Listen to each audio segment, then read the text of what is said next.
Bon bah là ce soir le journal il est diffusé entre deux concerts. Donc niveau ambiance, après le concert de Fantasie on imagine que vous êtes un peu chaud. On va falloir se mettre au niveau. Salut Douarnenez, est-ce que ça va?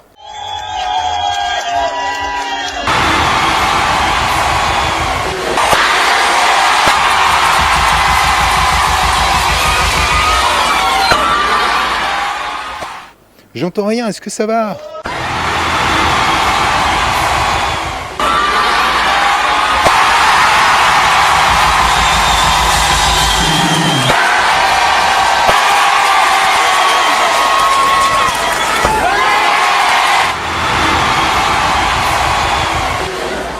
Ouh, ouais, vous êtes super chaud, vous êtes formidable.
Moi, ce qui m'intéresse, mais qui des fois peut me freiner dans tout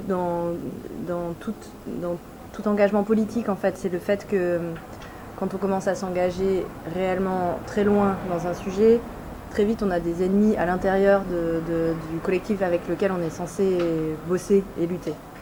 Et ça, c'est toujours ce qui me semble un peu triste, cette limite que finalement on se donne entre nous parce qu'on n'aura pas le même rapport aux partis politiques, parce qu'il y a toujours plus ou moins des gens qui vont être réformistes et des gens qui vont être plutôt dans des positionnements plus radicaux, plus révolutionnaires, etc. En gros, j'ai l'impression que c'est des choses qu'on retrouve à peu près partout.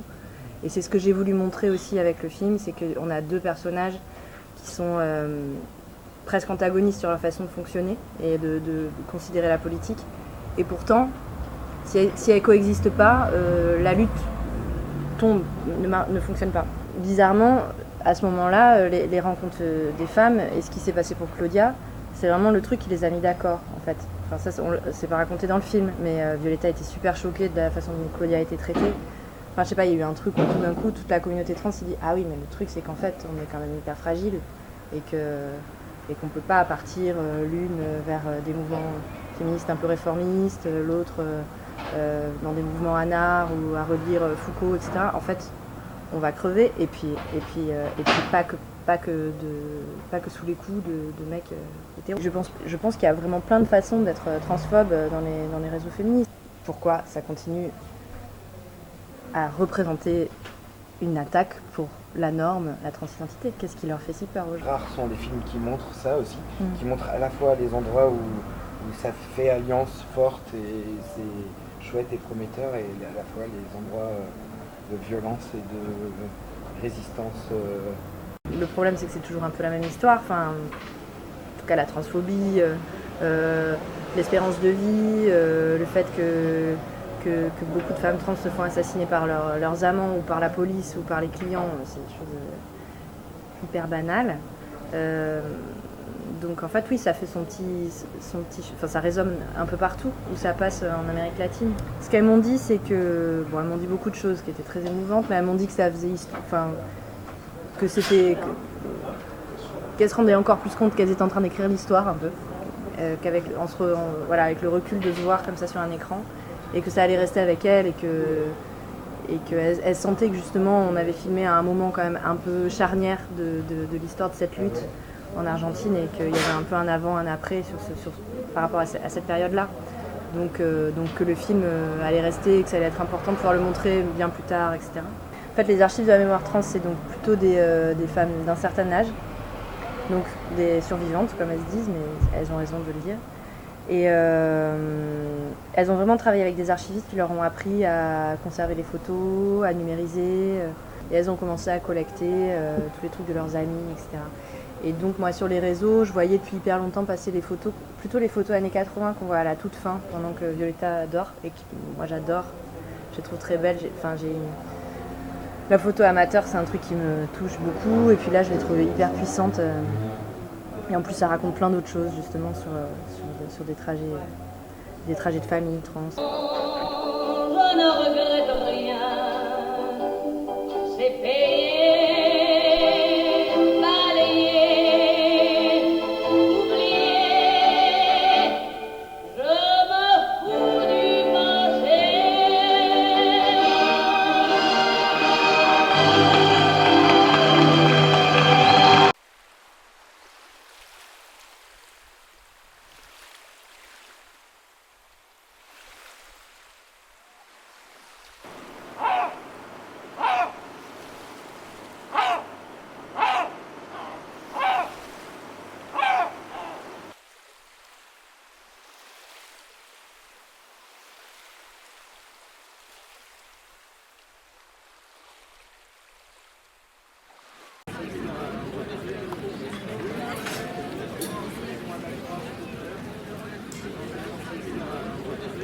On fait comme on peut, quand on a le temps, on voit directement des films.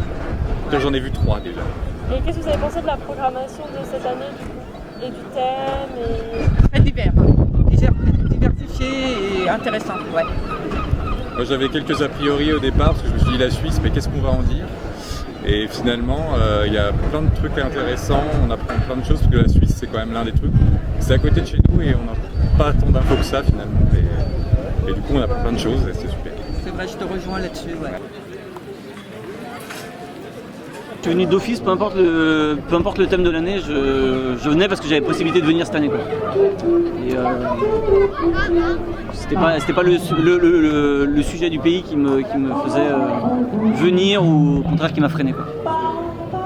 Pareil. Je suis embarqué.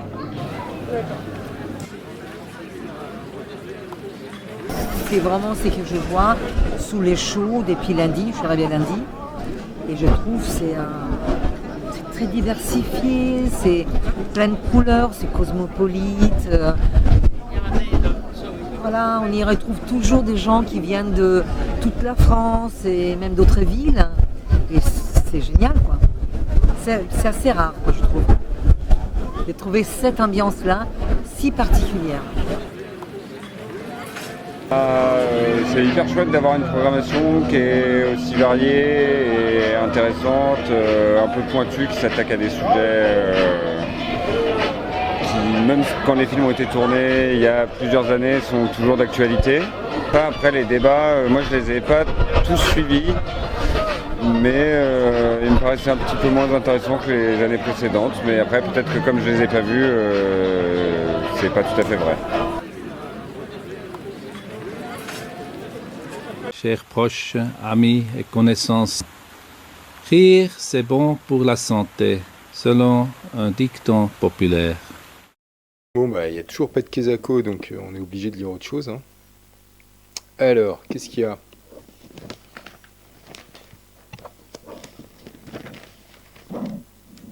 Le Télégramme, 25 août 2022, Douarnenez.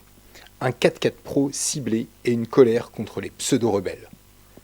Ce professionnel alsacien se souviendra de son passage à Douarnenez. Garé rue Jean Jaurès, il a constaté que ses pneus étaient un peu moins élevés que d'habitude. Et pour cause, Ces 4 pneus avaient été dégonflés pendant la nuit. Pour faire sortir l'air du pneu, les auteurs ont inséré des bouts de papier dans la valve, des reçus bancaires en l'occurrence, de manière à maintenir enfoncée la goupille située en son centre. L'air s'est ainsi échappé une fois le bouchon revissé. Ah bah c'est bien, on nous explique comment faire. Bonjour à toutes, bonjour à tous. L'atelier pneus dégonflés, jet privé ou SUV, par lequel faut-il commencer, débutera dans quelques minutes sous le chapiteau. Devant cette scène, une commerçante de la rue Jean Jaurès déplore. Ces pseudo-rebelles pourraient au moins assumer et profiter d'une période de débat comme le festival de cinéma pour s'expliquer, ajoute-t-elle. Ouais, ça c'est sûrement un coup de la brigade verte. Bonjour, on va parler d'une brigade verte qui était par là. Ça vous dirait une brigade verte? Ça vous dit rien? Ils étaient là tout à l'heure. Ils étaient là tout à l'heure, mais ils sont partis. Ils sont partis, sont des volants, oui, qui se promènent pour faire des vaisselles ou ramasser des choses. Oui. Alors, ils étaient là il y a un quart d'heure, 10 minutes. Là, ils doivent être, je sais pas où. Ok, c'est des volants et ils partent. Il faut les. Voilà, bon, c'est ça. Je vais aller voir, je vais aller les chercher. Merci. Oui. Est-ce que moi je cherche la brigade verte, ça vous dit quelque chose? La brigade verte. Ouais. Vous savez où je peux les trouver? Ah. Ils tournent sur la place. Ah, ils tournent? Ils sont C'est ça le problème, ils n'ont pas un endroit fixe. Demandez à l'accueil. Ça doit être le volant, oui. Ça se voit, ça, on n'est pas très vers les... Vous n'êtes pas très vert, c'est vrai? On est en train de tuer des animaux. On sait vraiment qu'on est vert là? Je suis à la recherche des brigades vertes. Ah bah c'est moi. Qu'est-ce que vous voulez vous voulez nous suivre? Vous voulez voir ce qu'on fait? Je voulais voir un petit peu ce que vous faisiez. Venez. Le rôle des brigades vertes. Alors les brigades vertes, là, on nettoie toute la place, là. On essaie de trier les mégots pour en faire des doudounes. Et puis on file un coup de main à la plonge, on nettoie des gobelets, voilà. Vous en êtes à combien de doudounes là? De doudounes, je sais pas, on les donne à la fin de la semaine, mais je pense qu'il en faut un sacré paquet. Et là, on n'a pas un si gros sac que ça. Je suis étonné, les gens doivent pas fumer cette année. Et les gens sont relativement propres aussi, hein, c'est étonnant. Hein. Comparé à l'année dernière, ouais, il y en a pas tant que ça par terre. Ouais. D'accord. Et est-ce que le rôle des brigades vertes, ça peut être aussi de faire des actions peut-être un peu plus radicales que de nettoyer les mégots? Faut pas en parler de ça, faut pas en parler. Bon bah, de toute façon, si c'est pas la brigade verte qui a fait ça, ça doit être la brigade anti-relou.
À Fraternité, on a pas mal de personnes qu'on accompagne qui sont complètement sans droit, ce qui veut dire sans argent, sans travail, sans logement, voilà, rien du tout.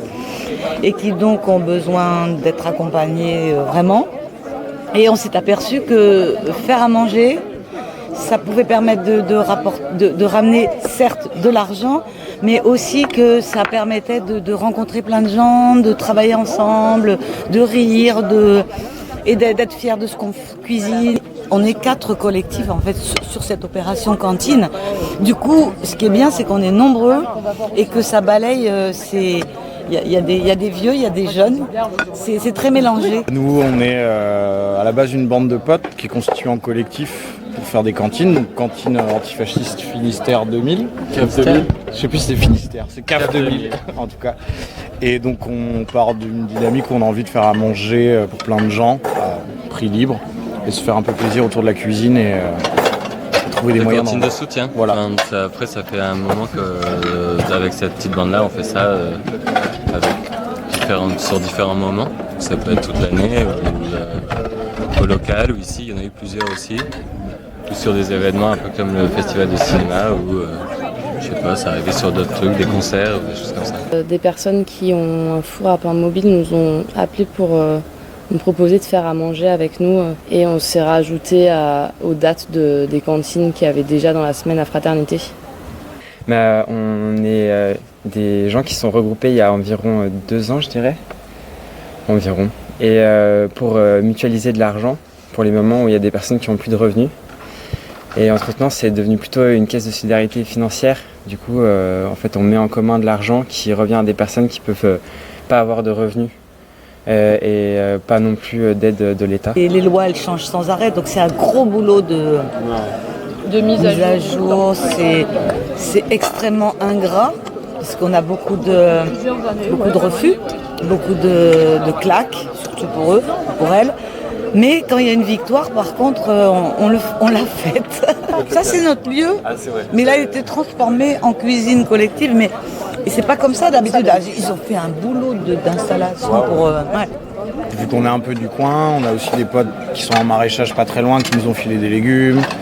On va avoir des soutiens de gens c'est hyper varié. On fait que des bouffes végétariennes avec un petit peu un truc... Tentative vegan quand c'est possible. En tout cas que les personnes véganes n'aient pas juste un bout de riz et un bol de riz. Enfin, c'est avoir une attention à faire ça. Là, les t-shirts, c'était le premier événement qui a été organisé par la Mututune et c'était un food crêpe. Du coup, c'était une manière de aussi se réunir pour partager autre chose que juste un échange de thunes. Et... La ville, on est voisins, quoi, mais ils refusent beaucoup. Enfin voilà, on les interpelle, on les a beaucoup interpellés sur le logement. Ils ont des papiers, ces gens-là?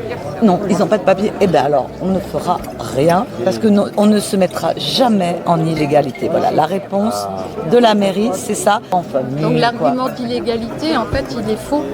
C'est-à-dire qu'il y a on se met pas dans l'illégalité quand on héberge. Non. Quelqu'un, même s'il n'a pas de papier, donc il faut redire ça. On va mettre à partir de septembre une caisse au local, ici à Douarn, pour qu'il y ait une possibilité pour des personnes de mettre de l'argent de manière spontanée. Si on a envie d'essayer d'ouvrir plus la Mututune pour avoir plus d'argent à distribuer.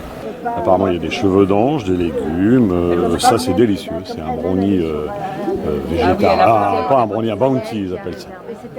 Vegan semble-t-il, ça je ne sais pas, une sorte de cookie, et je me régale et c'est à prix libre et c'est bien sympathique. Et en plus ça aide l'association.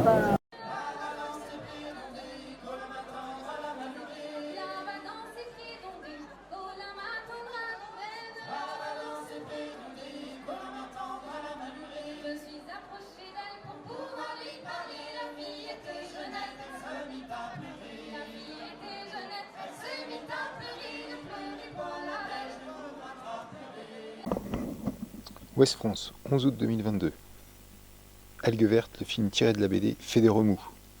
Parmi les films que vous avez vus, est-ce que vous pensez qu'on peut tout dire au cinéma ou... Alors moi je suis journaliste donc je préfère pas répondre, ça serait pas... c'est pas le sujet je pense, je sais pas si j'ai le droit de m'exprimer. D'accord, bah si, t'as le droit. Mais je préfère pas. Tu peux t'auto-censurer. Je préfère pas engager. En plus, j'ai pas pu en voir beaucoup vu que j'ai couvert le festival sans vraiment aller en voir beaucoup. Donc c'est un peu délicat, je suis désolé. J'en présente un, alors du coup, je présente un film, donc du coup, j'ai pas pu voir d'autres films, mais non, il n'y a pas de... La censure, c'est plutôt une autocensure en fait. Quel genre de censure du coup? Ben, on n'ose pas, ou comment dire, pas répéter ce qu'on a entendu. C'est ça qui est... On répète souvent beaucoup de choses, quoi. Et donc quand on est sincère, on essaie d'être sincère, c'est le plus difficile, quoi. Je pense qu'on peut aborder tous les sujets au cinéma, mais tout est surtout dans la façon de les aborder. Et je pense que par exemple la fiction est une très bonne façon d'aborder des thèmes, pour les aborder en douceur tout en posant les véritables problèmes. Voilà ce que je voulais dire. Ouais, c'est marrant parce que moi je posais cette question-là parce que justement en ce moment en Bretagne il y a une fiction qui essaye d'être tournée sur la question des algues vertes. Et ils ont beaucoup de problèmes justement à trouver des lieux de tournage parce que les municipalités freinent des deux pieds.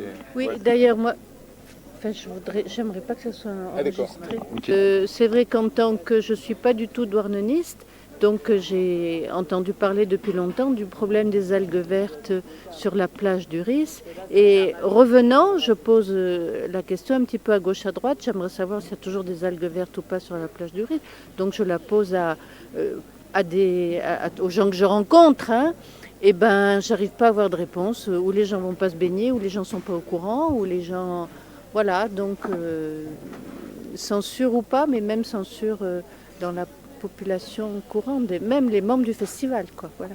J'aime bien la télévision, j'aime bien l'idée du partage, j'aime cependant ne pas donner mon pognon.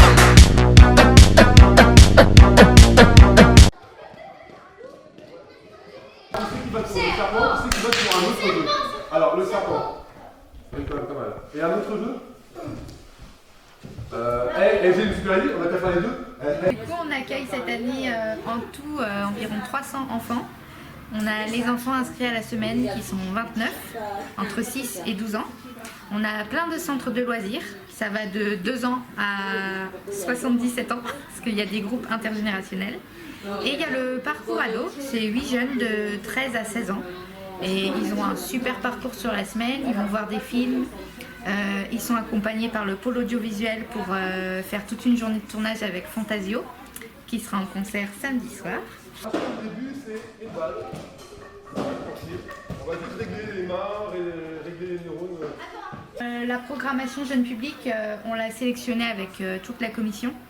Et on a essayé de faire une programmation assez éclectique. En gros, il n'y a pas de documentaire, mais il y a de l'animation, il y a du court-métrage, il y a du film, enfin voilà, il y a un peu de tout. Il y a du film de patrimoine aussi avec la guerre des boutons, c'était lundi, et les enfants ont adoré.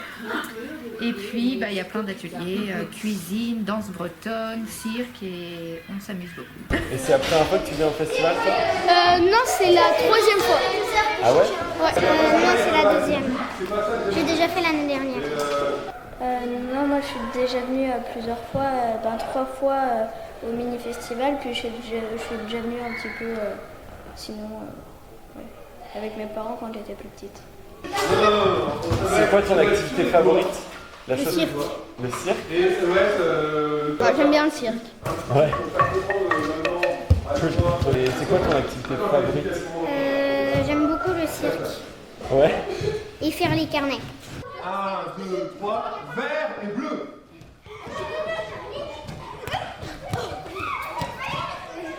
Une activité favorite ? J'ai bien aimé le théâtre. Ouais, le théâtre aussi, j'ai bien aimé. Puis aussi le film, l'activité avec SOS Méditerranée. C'était touchant. Moi aussi, j'ai bien aimé les films parce qu'ils étaient tous différents et ça parlait pas des mêmes sujets. C'était plein de sujets intéressants. C'était quoi votre film préféré ? Parce que vous en avez pas mal quand même. Ouais.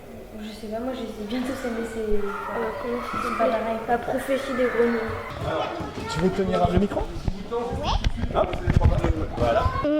J'en ai un que j'ai détesté le plus que les autres. Oui.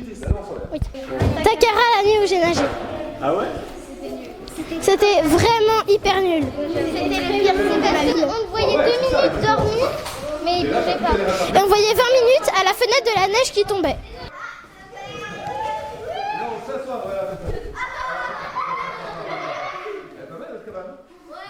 On fait de la cuisine. Ah ouais, vous avez cuisiné quoi? Des muffins au fromage et au petit. Et on a de la limonade suisse. Ouais. C'est quoi la limonade suisse? C'est une Bah, limonade avec de l'herbe à l'intérieur? Non, c'est du jus de citron mixé avec du lait concentré. Du lait concentré.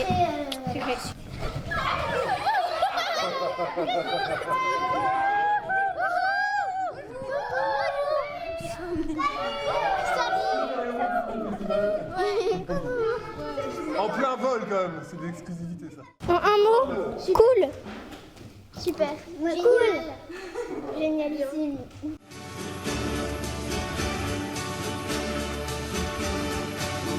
On est enchaîné sur la baie de Lausanne. Helvet Underground est une chanson de Alain Bachung qui est sortie sur l'album Passer le Rio Grande, je crois, en 1986. Donc le jeu de mots Velvet Underground est là. Donc une chanson de Bachung avec des paroles de Boris Bergman qui lui-même fut invité du festival de cinéma de Douarnenez en 1989, si ma mémoire est bonne, pour Yiddishland cette année-là. Voilà.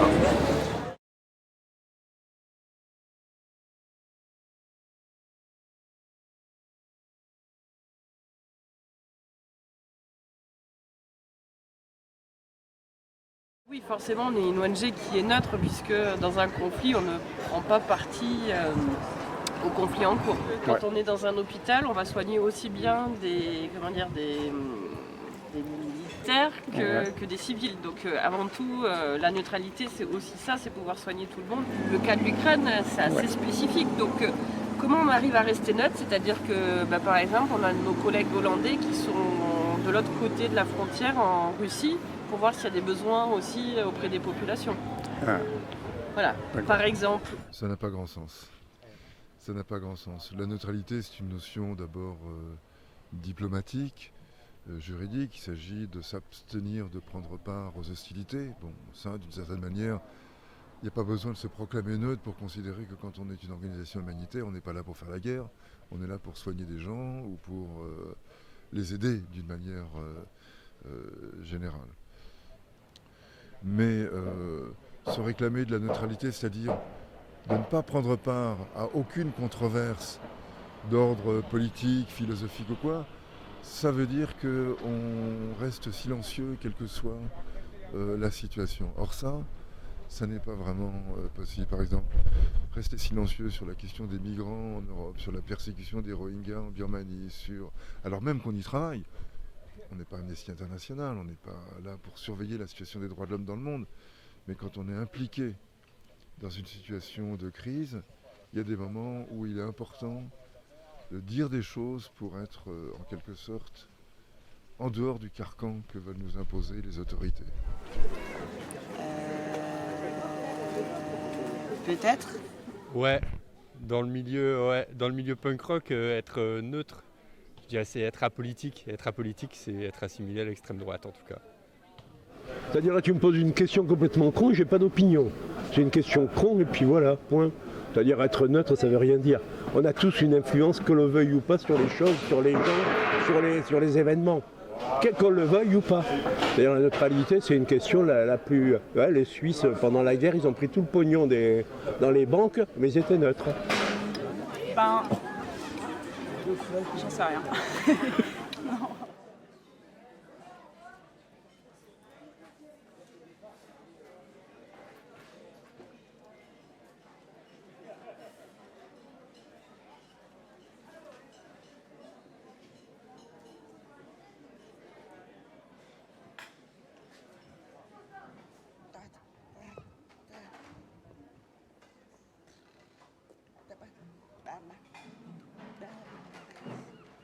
Non, j'ai pris une photo de la fiche tout à l'heure.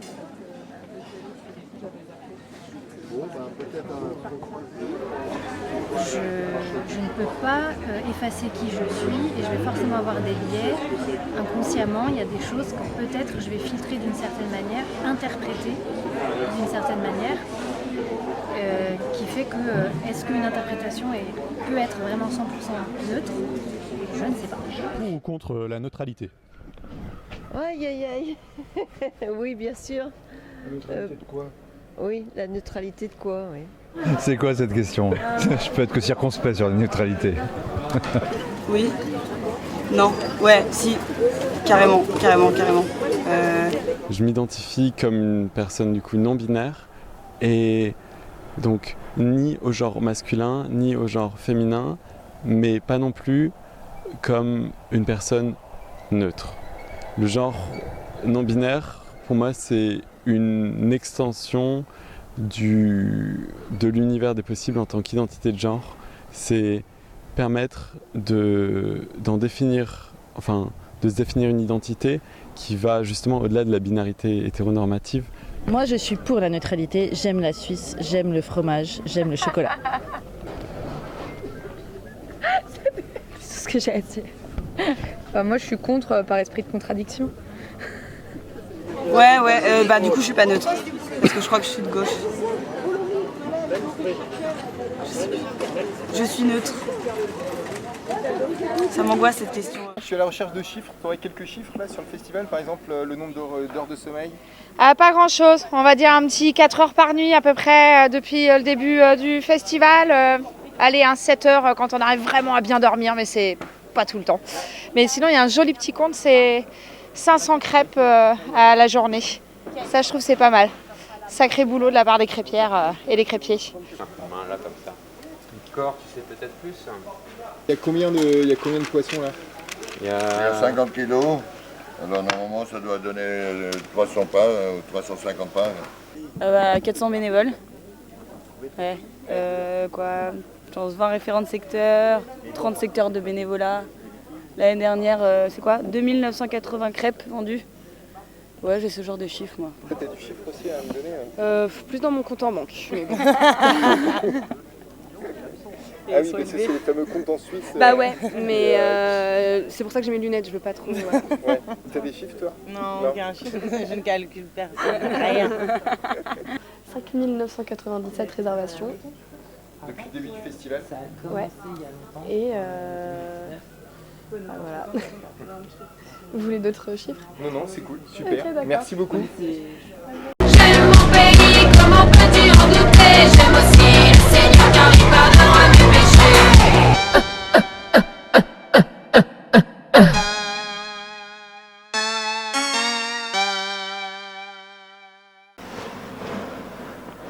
Bon, et puis le festival à Douarnenez, c'est vraiment l'occasion aussi de sortir des clichés habituels pour plonger vraiment dans le vrai Douarnenez.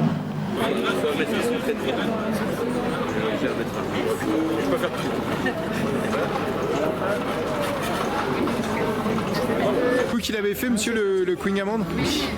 Est-ce que vous pouvez nous dire combien de plaquettes de beurre pour... Il y a 34, 4 et 4, 8, 5 kg 4 de beurre, 5 kg 4 de sucre et 8 kg de pâte. Ah ouais, 5 kg de beurre, 5 kg de sucre. Un petit peu de sucre et un petit peu de beurre. Merci. Et il y en a combien des sardines là, vous savez? Ah non, j'ai pas très envie de savoir. Bien que vous expliquiez si on peut faire un petit tuto pour les gens qui sont en vacances ici. Je crois qu'il y a deux techniques, on peut partir de là ou de là, mais là ça me paraît mieux. Donc la pointe ici, on remonte tranquillement, on coupe et ensuite on enlève les intestins, je suppose, toute cette matière que l'on met là. On nettoie bien et ensuite il faudra les passer à l'eau pour enlever les écailles.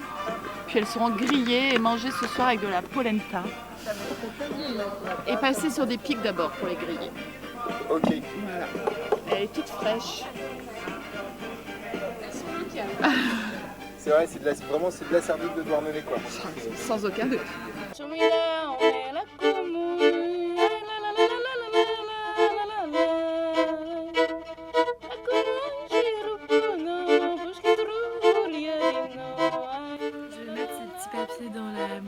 conserve. Et ensuite, on va les brûler. Temera,